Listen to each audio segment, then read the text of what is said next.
ரிஷபம் ராசியை சேர்ந்த அன்பர்கள், நீங்கள் உங்களோட வாழ்க்கையில் எல்லா விதத்திலுமே நன்மைகளை பெறணும் அப்படின்னா இந்த ஒரு வரி மந்திரம் உங்களோட வாழ்க்கையில் நல்ல ஒரு திருப்பு முனையை ஏற்படுத்தும். அந்த வகையில் ரிஷபராசி அன்பர்கள், அந்த ஒரு சொல் மந்திரம் என்ன, அதை எப்படி எந்த நேரத்தில் சொல்லணும், இந்த மாதத்தின் கிரக நிலைகளால் ரிஷபராசி அன்பர்கள் உங்களுக்கு ஏற்படக்கூடிய விளைவுகள் என்ன, இது பற்றின முழுமையான தகவலையும் தான் ரிஷபராசி அன்பர்கள் நீங்கள் பயன்பெறும் வகையில் இந்த பதிவு உங்களுக்காக நாங்கள் சொல்லியிருக்கோம். இந்த பதிவு நீங்கள் பயன்பெறும் வகையில் இருக்கும், அதனால் ஸ்கிப் பண்ணாமல் முழுமையாக பாருங்கள். நீங்கள் இப்போ தான் ஃபர்ஸ்ட் டைம் நம்மளோட சேனலை பார்க்குறீங்க அப்படின்னா மறக்காமல் நம்மளோட சேனலை சப்ஸ்கிரைப் பண்ணி வச்சுக்கோங்க. அதே போல் எதிர்காலத்தை பற்றி தெரிஞ்சுக்கணும், எல்லா விதத்துலையுமே முன்னேற்றம் அடைய உங்களோட சொந்த ஜாதகத்தில் கிரகநிலை எப்படி இருக்குது, இதை பற்றின முழுமையான தகவலையும் தெரிஞ்சுக்க டிஸ்கிரிப்ஷனில் பாருங்கள், ஜோதிட நம்பர் கொடுத்துருக்கோம். அந்த நம்பருக்கு ஃபோன் பண்ணி உங்களோட சொந்த ஜாதகத்தை எளிய முறையில் கணிச்சுக்கோங்க. எல்லா விதத்திலுமே முன்னேற்றம் பெற அதுவுமே உறுதுணையாக இருக்கும். ரிஷபம் ராசி மண்டலத்தில் 2வது ராசியாக வருது. மேச ராசி கபாலத்தை குறிப்பது போல ரிஷபராசி முகத்தை குறிக்கும். சகல கலைகளுக்கும் அழகியலுக்கும் அதிபதியாக இருக்கக்கூடிய சுக்கிரன் இந்த ராசிக்கு அதிபதியாக இருக்கிறார். சுக்கிரன் உங்கள் ராசிக்கு அதிபதியாக இருக்கிறதுனால இந்த ராசியில் இருக்கக்கூடியவங்க எப்பொழுதுமே எல்லா விஷயத்தையுமே சிறப்பாக செய்து காட்டக்கூடியவங்களாக இருப்பீங்க. ஒரு வசீகரத்தன்மை உங்ககிட்ட இயல்பாகவே இருக்கும். ரிஷப ராசியில் பிறந்தவங்களை எதிர்த்து போராடுவது ரொம்பவுமே கடினமான விஷயமா இருக்கும். உங்களை எதிர்க்கிறவங்க தான் உங்ககிட்ட எப்பொழுதுமே தோற்று போவாங்க.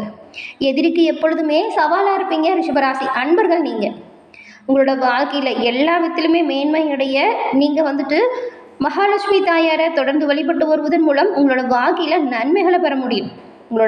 ஏன்னா சுக்கிரன் ராசி அதிபதிங்கிறதுனால மகாலட்சுமி தாயார் வழிபாடு ரொம்பவுமே சிறந்த ஒரு வழிபாடு ரிஷபராசி அன்பர்களுக்கு. உங்களுக்கு மகாலட்சுமி தாயார் பிடிக்கும் அப்படின்னா ஓம்கம் மகாலட்சுமி தாயே போற்றி அப்படிங்கிற மந்திரத்தை மறக்காமல் 3 முறை பதிவிடவும் செய்யுங்க. அப்படி பதிவு செய்யும்போது உங்களோட மனதில் ஒரு பிரார்த்தனை நினச்சிக்கிட்டு அது விரைவில் நடக்கணும் அப்படின்னு வேண்டிக்கிட்டு பதிவு செய்யுங்க.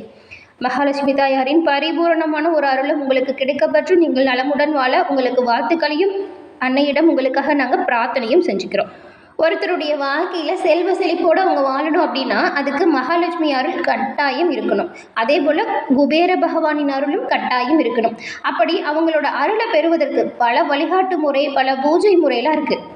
அப்படி இந்த 2 இறைவனின் அருளையும் நீங்கள் பெற்று பணவரவு அதிகரிக்கவும், இருக்கக்கூடிய இன்னல்கள் அனைத்தும் நீங்கவும் இந்த ஒரு குறிப்பிட்ட நேரத்தில் ஒரு வரி மந்திரத்தை மட்டும் சொன்னால் போதும். குபேரரின் பரிபூர்ண யோகத்தையும் நாம் பெற முடியும். அந்த மந்திரத்தை பற்றி நாம் இப்போ பார்க்கலாம். ஒருத்தர் தன்னோட வாழ்க்கையில் சிறப்போடு வாழ்வதற்கு என்னதான் கஷ்டப்பட்டு உழைச்சாலுமே குபேரனுடைய அருள் இருந்தால் மட்டும்தான் அந்த நபர், அந்த உழைப்பு, அதனுடைய ஒரு அர்த்தம் அவங்களோட வாழ்க்கையில் ஏற்படும். பணக்கார தெய்வத்தின் வரிசையில் இருக்கக்கூடியவர் தான் திருப்பதி ஏழுமலையான். அவரே தன்னுடைய திருமணத்திற்காக குபேரரிடமிருந்து தான் கடன் வாங்கியிருக்கிறாரு. அவ்வளவு பெரும் செல்வத்தை கொண்ட குபேரரின் அருளை நாம் பெறணும் அப்படின்னா நமக்கு குபேர யோகம் ஏற்படணும். இந்த குபேர யோகத்தை பெறுவதற்கு இந்த ஒரு மந்திரம் ரிஷபராசி அன்பர்கள் உங்களுக்கு உறுதுணையாக இருக்கும். இந்த மந்திரத்தை கூறுவது ரொம்பவுமே எளிது, ஆனால் அதை கூறக்கூடிய நேரம் தான் கொஞ்சம் சிரமமாக இருக்கும். எந்த ஒரு நன்மையுமே நமக்கு கிடைக்கணும் அப்படின்னா அதுக்கு கொஞ்சம் கஷ்டப்படுறதுல தப்பே கிடையாது. ஏதாவது ஒரு விஷயத்தை இழந்தாதான் ஒரு விஷயத்தை பெற முடியும். அப்படி நம்ம செய்யக்கூடிய ஒரு சிறிய தியாகமானது நம்மளோட வாழ்க்கையில் செல்வ செழிப்பையும் குபேர யோகத்தையுமே ரிஷபராசி அன்பர்கள் உங்களுக்கு கொடுக்கும். இந்த ஒரு மந்திரத்தை எந்த நேரத்தில் சொல்லணும்னு பார்த்தா விடியற்காலை 3 மணிக்கு சொல்லணும். 3 மணிக்கு முன்பாகவே நீங்கள் அலாரம் வச்சு எழுந்துக்கோங்க. முகத்தம் கை காலியை கழுவிட்டு உங்களோட பூஜை அறையில் அமர்ந்து கண்களை மூடி முதல் நாள் மட்டும் 108 முறை இந்த மந்திரத்தை சொல்லணும். பிறகு திரும்பவும் நீங்கள் தூங்கக்கூட சொல்லலாம் இந்த மந்திரத்தை சொல்லி முடிச்சுட்டு. இப்படி தொடர்ந்து 48 நாட்கள் சொல்லணும். 2வது நாளிலிருந்து 27 முறை உச்சரித்தால் கூட போதுமானது. அந்த மந்திரம் என்ன அப்படின்னா, இது 48 நாட்கள் சொன்னீங்கன்னா உங்களோட வாழ்க்கையில் நீங்கள் குபேர யோகத்தை பெற முடியும். நினைவில் வச்சுக்கோங்க. நீங்கள் தொட்டதெல்லாம் சொல்லுங்கும், எல்லா விஷயத்துலையுமே வெற்றிகள் குவியும். அந்த மந்திரம் என்ன அப்படின்னு பார்த்தா, ஓம் கிரீம் ஓம் குபேராய நமக, ஓம் கிரீம் ஓம் குபேராய நமக, ஓம் கிரீம் ஓம் குபேராய நமக. இந்த மந்திரத்தை விடியற்காலை 3 மணிக்கு எழுந்து நீங்கள் உங்களோட பூஜை அறையில் அமர்ந்து நிதானமாக குபேரோட பரிபூர்ணமாக நினச்சிக்கிட்டு இந்த மந்திரத்தை தொடர்ந்து 48 நாள் உச்சரிங்க. ரிஷபராசி அன்பர்கள் உங்களோட வாழ்க்கையில் நல்ல ஒரு மாற்றத்தை ஏற்படுவதை கண்கூட காணுவீங்க. குபேர பகவானின் பரிபூரண அருளும் உங்களுக்கு உண்டாகும். எல்லா விதத்திலுமே முன்னேற்றம் அதிகரிக்கும். ரிஷபராசி அன்பர்கள், இந்த மாதம் கிரக நிலைகள் எப்படி இருக்குது அப்படின்னு பார்க்கலாம். ரிஷப ராசியில் வந்து கார்த்திகை, ரோஹிணி, மிருகசிரிடம் இந்த 3 பாதங்கள் இருக்குது. உங்களுக்கு கிரக நிலைகளை பார்த்தவருக்கும் தன வாக்கு குடும்பஸ்தானத்தில் குரு பகவான் இருக்காரு. தைரிய வீரிய ஸ்தானத்தில் சுக்கிரன் இருக்காரு. சுகஸ்தானத்தில் சூரியனும் புதனும் கேதுவும் இருக்காங்க. பஞ்சமஸ்தானத்தில் செவ்வாயும், கலஸ்திரஸ்தானத்தில் சந்திரனும், தொழில் ஸ்தானத்தில் ராகு பகவானும் வலம் வரக்கூடிய அமைப்புகளில் கிரக நிலைகள் அமைஞ்சிருக்கு. இந்த கிரகநிலை மாற்றங்கள் எப்படி நடக்கும் அப்படின்னு பார்த்தா 11ஆம் தேதி சுகஸ்தானத்திலிருந்து பஞ்சமஸ்தானத்திற்கு புதன் பகவான் மாற்றம் அடைஞ்சு செல்ல போறாரு. அதே போல 14ஆம் தேதி பஞ்சமஸ்தானத்திலிருந்து செவ்வாய் ரணருட ரோகஸ்தானத்திற்கு மாற்றம் அடைய போறாரு. தைரிய வீரியஸ்தானத்திலிருந்து சுக்கிரன் சுகஸ்தானத்திற்கும், சுகஸ்தானத்திலிருந்து சூரியன் பஞ்சமஸ்தானத்திற்கும் மாற்றம் அடைய போறாங்க. இந்த மாற்றங்கள் ரிஷபராசி அன்பர்களுக்கு இந்த மாதம் ஏற்படுத்தக்கூடிய பலன்கள் என்னவா இருக்கும் அப்படின்னு பார்த்தா, பிரச்சனைகள் மற்றும் தீராத விவகாரங்களுமே இந்த மாதம் நீங்கள் பக்குவமாக அணுகுமுறை செஞ்சீங்கன்னா அந்த அனைத்து பிரச்சனைகள்ல இருந்துமே வெற்றி பெறக்கூடிய வாய்ப்பு ரிஷபராசி அன்பர்கள் உங்களுக்கு இந்த மாதம் உண்டாகும். மிகவும் யோகமான பலனை நீங்கள் பெற முடியும். பணவரத்து அதிகரிக்கும். மனதில் ஏதாவது ஒரு கவலை வந்து போகலாம். சொத்துக்கள் சம்பந்தமான காரியங்கள் உங்களுக்கு அனுகூலமான வகையில் அமையும். நண்பர்கள் மூலம் எதிர்பார்த்த உதவி கிடைக்கும். புதிய நபர்களின் நட்பு உண்டாகும். தொழில் வியாபாரம் தொடர்பான விஷயங்களுமே ரிஷபராசி அன்பர்கள் உங்களுக்கு சாதகமாக நடக்கும். நயமாக பேசுவதன் மூலம் உங்களுடைய வாடிக்கையாளர்களின் எண்ணிக்கையை அதிகரிக்க செய்யுங்க. உங்களுடைய உத்தியோகத்தில் இருக்கிறவங்க கிட்ட கவனமாக செயல்பட்டால் நல்லதாக இருக்கும். வேலை பார்க்குற இடத்துல கூட உங்களோட பொருட்களை ரொம்பவுமே கவனமாகவும் பாதுகாப்பாகவும் வச்சுக்கிறது நல்லதாக இருக்கும். குடும்பத்தில் இதுவரைக்கும் இருக்கக்கூடிய பிரச்சனைகள் ஒவ்வொன்றா இனி வரக்கூடிய காலகட்டத்தில் உங்களை விட்டு நீங்கக்கூடிய யோகத்தை நீங்கள் இந்த மாதம் பெற போகிறீங்க.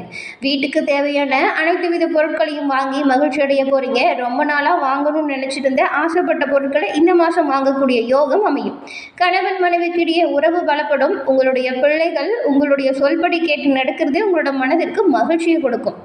பெண்களுக்கு காரிய அனுகூலம் ஏற்படும். மனதில் தேவையில்லாத ஏதாவது ஒரு விஷயம் கவலையை கொடுக்கலாம்.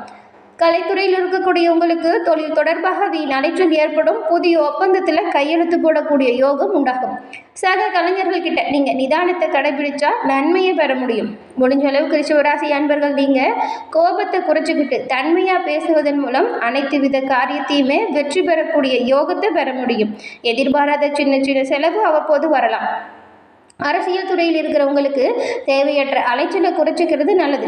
எல்லா வகையிலுமே நன்மை பிறக்கும். பொறுமையாக கவனமாக எல்லா விஷயத்திலையும் செயல்பட்டால் மற்றவங்களுக்கு உதவி செய்யக்கூடிய அளவிற்கு உங்களுடைய செயல்கள் அதிகரிக்கும். பிரிந்து சென்றவங்க மீண்டும் ஒன்றிணைய போகிறீங்க. மாணவர்கள் வீண் அலைச்சல் ஏற்படலாம். நீங்கள் பாடங்களில் மட்டும் கவனம் செலுத்தி நல்லா படித்தா நன்மையை பெறலாம். பெற்றோர் ஆதரவு உங்களுக்கு உறுதுணையாக இருக்கும். வெளிநாடு சம்பந்தப்பட்ட படிப்புகளுக்கு நீங்கள் இப்போ முயற்சி செஞ்சால் அதற்கான நல்ல ஒரு ஆதரவு கிடைக்கும். கார்த்திகை நட்சத்திரக்காரங்களுக்கு இந்த மாதம் கணவன் மனைவிக்கிடையே நெருக்கம் அதிகரிக்கும். குடும்பத்தில் குதூகலம் உருவாகும். வாகனம் வாங்கும் அல்லது புதுப்பிக்கும் பணியில் இந்த மாதம் ஈடுபடுவீங்க. பயணம் மூலம் சாதகமான பலன் உங்களுக்கு கிடைக்கும். குடும்பத்தில் சுப நிகழ்ச்சி நடைபெறுவதற்கான வாய்ப்பு இருக்குது. அதன் பிறகு ரோஹிணி நட்சத்திரக்காரங்களுக்கு இந்த மாதம் உங்களோட வார்த்தைகளுக்கு மதிப்பு அதிகரிக்கும். தொலைதூர தகவல்கள் நல்ல தகவலாக வந்து சேரும். எதிர்பார பணம் வருமானம் தக்க சமயத்தில் கரெக்டாக வந்து சேரும். திறமை அதிகரிக்கும். உங்களோட செயல்களுக்கு மக்கள் மத்தியில் பாராட்டு அதிகரிக்கும். மன தைரியம் அதிகரிக்கும். எல்லா விஷயத்திலையுமே திறமையாக செயல்படக்கூடிய ஆற்றல் உண்டாகும். மிருகசீரிடம் நட்சத்திரக்காரங்களுக்கு இந்த மாதம் செல்வ சேர்க்கை இருக்குது. எந்த ஒரு வேலையுமே மன திருப்தியோடு செய்ய போகிறீங்க. உங்களுடைய புத்தி சாதுரியம் வாக்குவன்மை இந்த மாதம் அதிகரித்து காணப்படும். முக்கிய நபர்களோட அறிமுகம் கிடைக்கும். தனாதிபதி சுக்கிர பகவான் உங்களுக்கு இந்த மாதம் ரொம்பவுமே நல்ல இடத்துல சஞ்சாரம் செய்கிறதுனால பண வரவு அதிகரித்து காணப்படும். வெள்ளிக்கிழமையில் நவகிரகத்தில் இருக்கும் சுக்கிர பகவானுக்கு இந்த கார்த்திகை ரோஹிணி மிருகசீரிடம் இந்த 3 நட்சத்திரக்காரங்களுமே சுக்கிர பகவானுக்கு நெய் தீபம் ஏற்றி அர்ச்சனை செய்து வழிபட்டு வருவதன் மூலம் செல்வ வளம் அதிகரிக்கும். மனதில் மகிழ்ச்சி உருவாகும். அதே போல் குபேர மந்திரத்தை மறக்காமல் காலை 3 மணிக்கு சொல்லுங்கள். நன்மை பிறக்கும். குபேரர் யோகம் உங்களுக்கு உண்டாகும். எல்லா விதத்திலுமே மேன்மை அடையக்கூடிய பலத்தை நீங்கள் பெறுவீங்க. என்ன ரிஷபராசி அன்பர்களே, இந்த பதிவு நீங்கள் பயன்பெறும் வகையில் அமைஞ்சிருக்கும்னு நினைக்கிறோம். பதிவு பிடிச்சிருந்தால் லைக் பண்ணுங்கள். உங்களது குடும்ப உறுப்பினர்கள் நண்பர்கள் ரிஷபராசியாக இருந்தால் அவங்களுக்குமே இந்த பதிவை ஷேர் பண்ணுங்கள். நீங்கள் இப்போ தான் ஃபர்ஸ்ட் டைம் நம்மளோட சேனலை பார்க்குறீங்க அப்படின்னா மறக்காமல் நம்மளோட சேனலை சப்ஸ்கிரைப் பண்ணி வச்சு கூட வருது இல்லையா பெல் ஐக்கான், அதை கிளிக் பண்ணி வச்சுக்கோங்க. அப்போ தான் நாங்கள் போடுற பதிவுகள் உடனுக்குடன் உங்களை வந்தடையும் அப்படிங்கிறத தெரிவிச்சுக்கிறோம். நன்றி நேயர்களே.